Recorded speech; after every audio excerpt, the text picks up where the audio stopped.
En el día de hoy vamos a hablar un poco sobre los amplificadores. Somos estudiantes de la Universidad Tecnológica del Chocó Diego Luis Córdoba del programa de Ingeniería en Telecomunicaciones e Informática.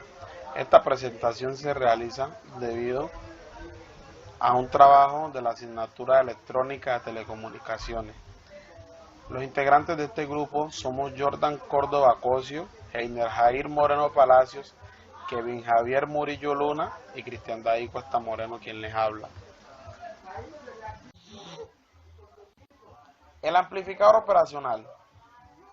El amplificador operacional, también llamado, como estas siglas en inglés, OPAMP, que significa amplificador operacional, Operational Amplification, es un circuito integrado y su principal función es amplificar el voltaje con una entrada de tipo diferencial para tener una salida amplificada con referencia a tierra. El amplificador operacional se simboliza con un triángulo, tal como lo muestra este.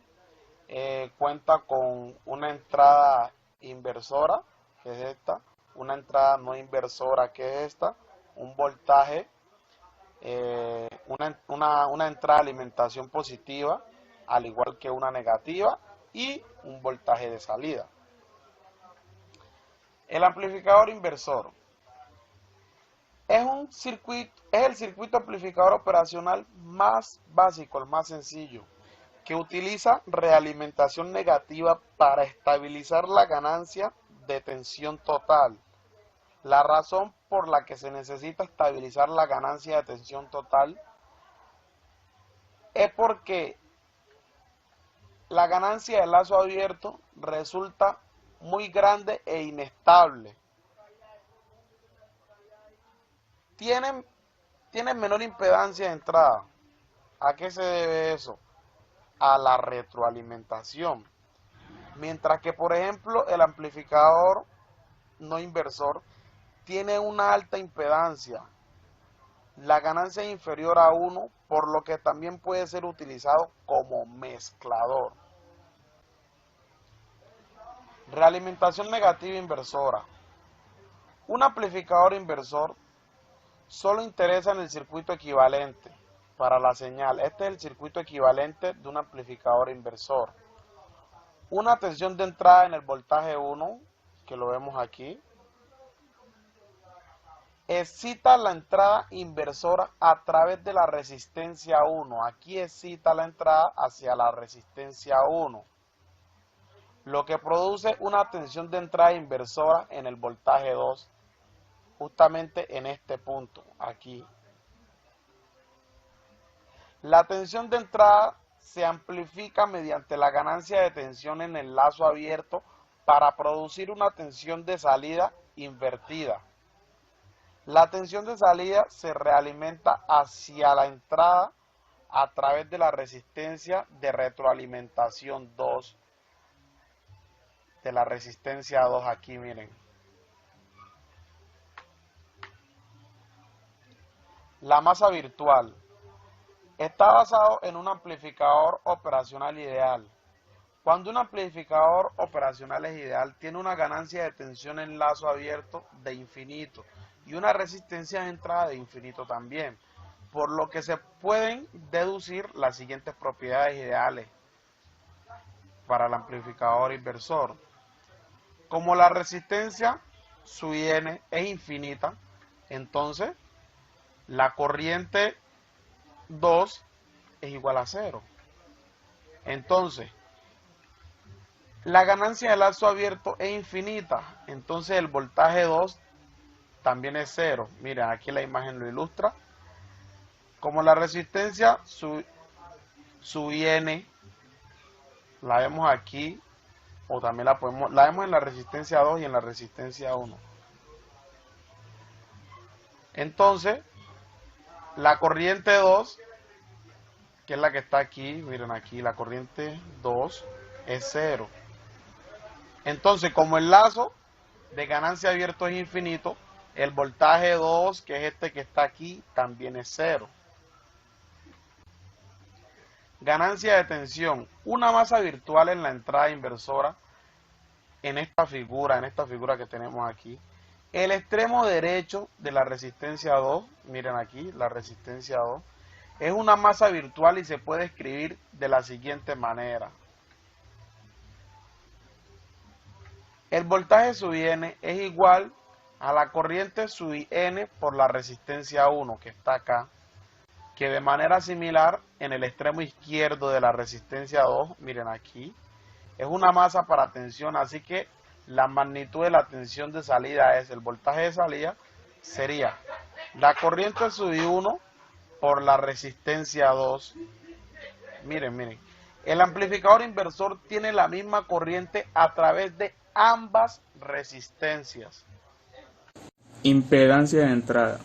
En algunas aplicaciones un diseñador puede querer especificar la impedancia de entrada y esta es una de las ventajas de un amplificador inversor. Es fácil tener una impedancia de entrada arbitraria.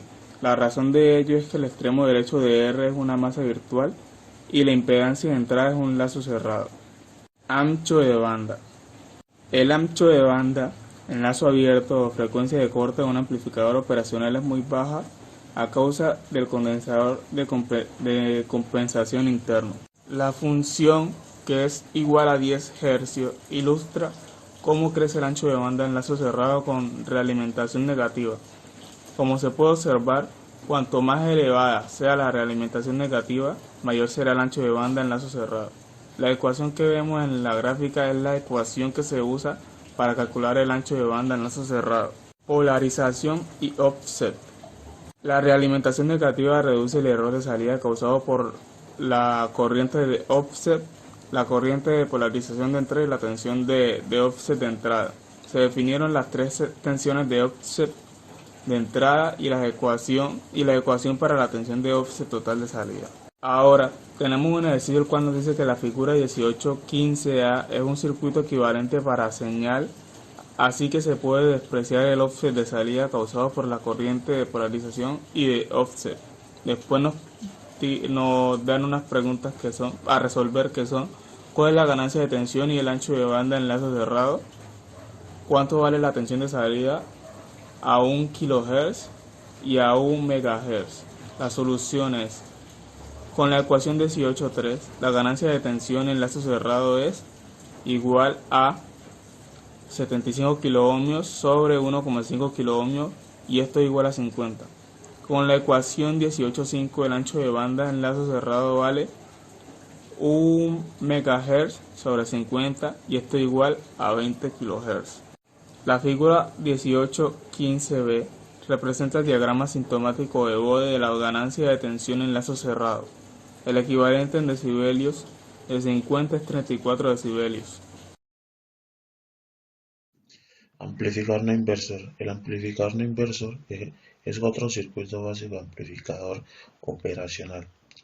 Utiliza realimentación negativa para estabilizar la ganancia total de la tensión. ¿Qué nos quiere decir esto? Que utiliza, digámoslo así, energía negativa para tener un control del total de la tensión que arroja hacia el amplificador. Y este contiene un tipo de amplificador que realimenta de una forma negativa para incrementar la impedancia de una entrada y la disminución de una impedancia de salida, para así tener un mejor desarrollo y tener la retroalimentación equilibrada. Circuito básico. El circuito es equivalente a un amplificador no inversor. Como el anterior, utiliza una tensión de entrada y excita la entrada no inversora. ¿Qué nos quiere decir esto? Esto nos produce una tensión de salida, como lo muestra la gráfica, que es de suma importancia para la manera de explicar sobre los amplificadores, siempre tener como un diagrama para tener un mejor desarrollo. Cortocircuito virtual. Este es diferente. Este tipo de corto se puede usar para analizar rápidamente los amplificadores no inversores y circuitos relacionados. ¿Qué nos quiere decir esto? Este se utiliza en dos propiedades de un amplificador operacional ideal, donde uno, RI, que lo podemos llamar resistencia, es infinita, ya que tiene ambas corrientes de entrada y son cero. Y la 2 es como AOL, es infinita, que tiene como una fórmula B1 menos B2 es cero. O sea, esto nos quiere llevar que los resultados pueden ser infinitos. También tenemos que tener en cuenta que el cortocircuito virtual en una aproximación ideal este proporciona una respuesta muy precisa. Cuando se utiliza la realimentación son fuertes. Como lo decía, el diagrama es fundamental, donde nos muestra la resistencia, lo que es la entrada y la salida de un amplificador virtual. Ganancias de tensión. Como lo muestra la figura, se puede imaginar un cortocircuito virtual entre dos terminales de entrada del amplificador operacional. ¿Qué nos quiere decir? Que esta ganancia significa una tensión de entrada que se representa a través de la resistencia 1, que se presenta en la figura, digámoslo así, como una fórmula, como lo muestra en el siguiente círculo que les voy a mostrar. Bueno, sigamos. Esta ganancia no puede circular por un cortocircuito, ya que esta comenta una corriente 1 que debe ser circular a través de la resistencia 2. ¿Qué no quiere decir? Esto va cogido de la mano. Todo tiene que pasar por de la una. Y esta tensión viene dada de la siguiente fórmula que les muestro en el círculo. Para tener una explicación más detallada de la ganancia de la tensión, les muestro el diagrama de esta, y esta se divide para obtener la ganancia. Para tener un mejor desarrollo, pues las fórmulas, que son resistencia y corrientes. Otros valores. La impedancia de entrada en lazos cerrados se aproxima a infinito, donde se analizará matemáticamente el efecto de la realimentación negativa y se demostrará que esta provoca un incremento de la impedancia de entrada. O sea, estos valores suman un valor fundamental en esto. A través de esto tiene un incremento importante para su desarrollo. La tensión de offset de salida reduce el valor MPP. Esta amplifica las señales alternas que se pueden acoplar capacitivamente la señal de salida a la carga. Como lo digo, el diagrama lo explica de una mejor manera. En este caso se puede ignorar las tensiones de offset de salida, excepto si es excesivamente grande. ¿Qué no quiere decir? Cuando son mínimas, pues lo podemos ignorar porque va a funcionar de una manera correcta.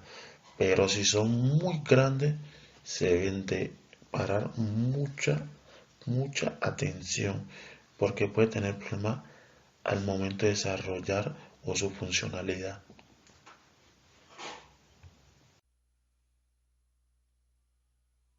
Amplificador de corriente alterna. Primero que todo hay que saber que un amplificador electrónico puede significar tanto un tipo de circuito electrónico o etapa de este cuya función es incrementar la intensidad de corriente, la tensión o la potencia de la señal que se le aplica a su entrada, obteniéndose la señal aumentada a la salida.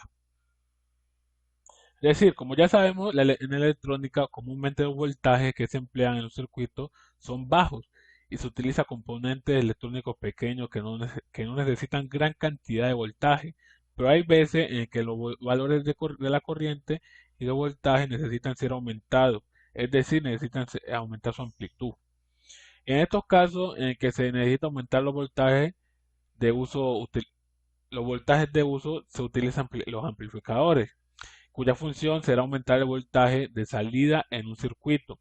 Esta amplificación se puede realizar con corriente alterna, que es la que estamos aquí mirando, y también de corriente continua, siempre y cuando su voltaje de entrada sea bajo. Sigamos. Características. ¿Qué características tienen estos amplificadores de corriente alterna? La relación entre la entrada y la salida del amplificador puede expresarse en funciones de frecuencia de la señal de entrada, lo cual se denomina funciones de transferencia, que indica la ganancia en la misma para cada frecuencia. Es habitual mantener el amplificador trabajando dentro de un determinado rango de frecuencia en el que se comporta de forma lineal, lo cual implica que su ganancia es constante para cualquier amplitud de entrada. Estos amplificadores tienen unas clases. Tenemos la clase A. Esta amplificación presenta el inconveniente de generar una fuerte y constante cantidad de calor que ha de ser disipada, y esto provoca un rendimiento muy reducido al presentarse en una parte importante de energía en la que entra por el amplificador. Es frecuente el circuito de audio y en el equipo doméstico de gama alta, ya que proporciona gran cantidad de sonido al ser muy lineal, con poca distorsión a los amplificadores que trabajan con onda completa. Tenemos la clase B. Esta es la que polariza los transistores para que entren en zona de conducción, por la que el consumo es menor al de la clase A, aunque la calidad es algo menor debido a la forma en la que se transmite la onda, y se usa en sistemas telefónicos, transmisores de seguridad portátiles y sistemas de aviso, aunque no de audio. Tenemos la clase C. Sin embargo, la clase C, los amplificadores de la clase C son conceptualmente similares a la clase B, en que la etapa de salida se ubica su punto de trabajo en un extremo de su recta de carga con corriente de población de cero. Sin embargo, su estado de reposo, que es sin señal, se sitúa en la zona de saturación con alta corriente, o sea, al otro extremo de la carga. Tenemos la clase A y B. Es la clase más común en el audio. Al tener alto rendimiento y calidad con señales grandes, se comporta como una clase B, pero con señales pequeñas no presentan la distorsión de cruce por el cero de la clase B. Y por último tenemos la clase D, que aunque su anterioridad se limitaba a dispositivos portátiles y subwoofer, los equipitos de música, en lo que se distorsiona el ancho de banda no son factores determinantes con la tecnología más moderna pues que existe en este momento. Existen amplificadores de clase D para toda banda de frecuencia con niveles de distorsión similares a los de la clase A y B. Ahí tenemos una gráfica más o menos ahí pues para dar a lo que acabamos de explicar. Y tenemos la corriente alterna. La corriente alterna se denomina corriente alterna a la corriente eléctrica en la cual la magnitud y el sentido varían periódicamente, siendo la forma sinusoidal la más utilizada. Los principales parámetros que caracterizan una señal alterna de corriente o de voltaje son la magnitud, la frecuencia y su fase. También hay otros parámetros relacionados como la amplitud de valor instantáneo, el valor pico a pico y el valor promedio y el valor eficaz. Aquí tenemos una gráfica que demuestra el valor promedio, el valor pico a pico, el valor eficaz y pues otros parámetros. Y muchas gracias por ver esta presentación.